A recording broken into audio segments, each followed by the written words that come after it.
Hi, my name is Arjun Rajasekaran. I'm a student at Georgia Institute of Technology. I'm researching about the use of statistical inference on spontaneous colloidal assembly.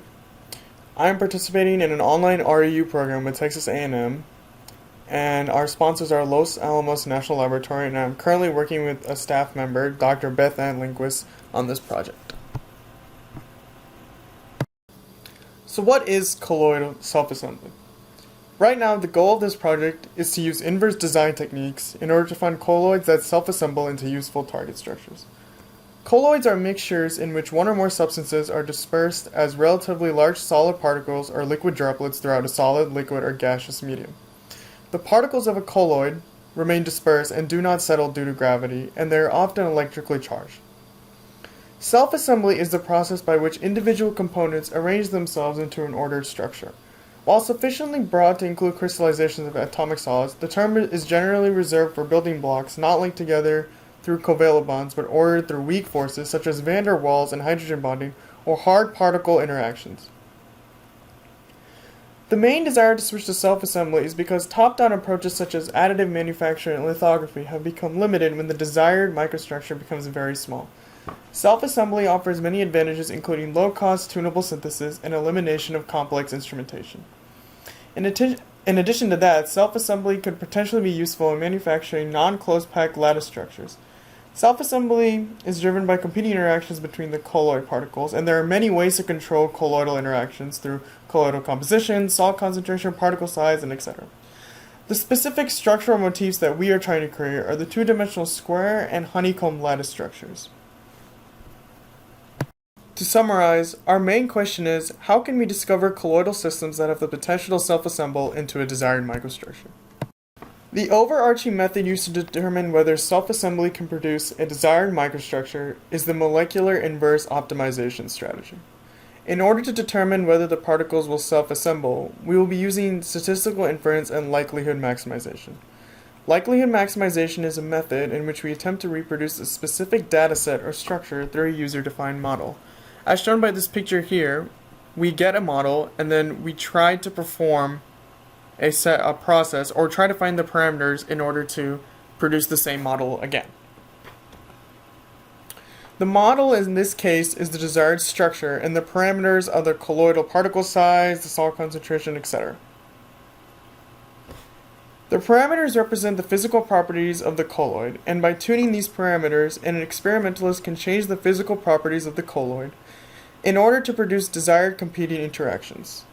Entropy plays a key role in the self-assembly of colloidal particles, specifically in the case of hard particles which do not interact or overlap with each other during the process of self-assembly, and the free energy is minimized due to an increase in the entropy of the system. To do this, we will be using the molecular dynamics software GROMACS along with statistical inference code in Python. The molecular dynamics software uses Newton's second law in order to predict the interactions between colloid particles over time and produces simulation results. The code in Python does the statistical inference based on the former.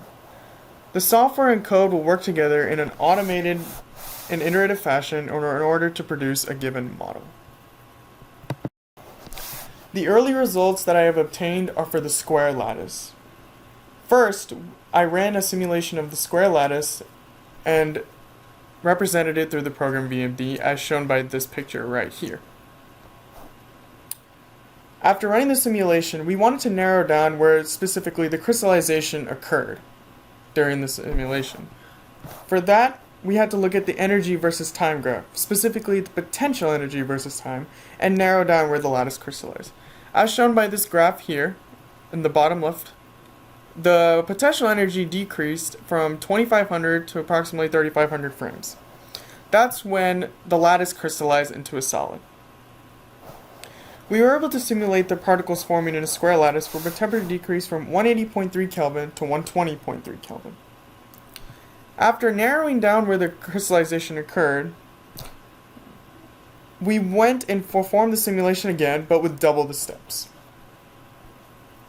After doing that, we produced this radial distribution function. This radial distribution function matches that of a solid radial distribution function. The radial distribution function, g of r, in a system or particle describes how density varies as a function of distance from a reference particle. And usually in a solid, there is a peak at about 1.4, and both of these graphs have a peak at 1.4. Next, I ran simulations of colloid particles and big clusters. I first ran a simulation of these clusters at a 0.05 packing factor. We found that the clusters exhibit a long-range order. As shown by this picture here, they form pillars of clusters that extend all the way down in this cube. And this graph shows that as time goes on, the potential energy decreases, clearly showing crystallization. After performing this, we are currently testing this simulation, but at different packing factors of 0.1, 0.15, 0.2, 0.25, and so on up until 0.35 to see if the clusters form more readily or slowly. Next, I ran a simulation of colloid particles self-assembling into a Kagame lattice.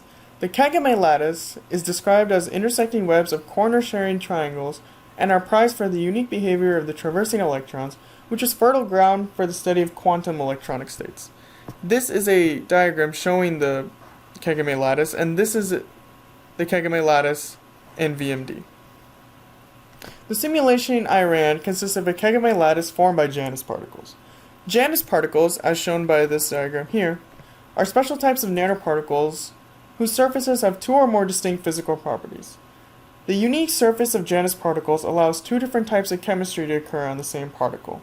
The simplest case of a Janus particle is achieved by dividing the particle into two distinct parts, each of them either made of a different material or different functional groups.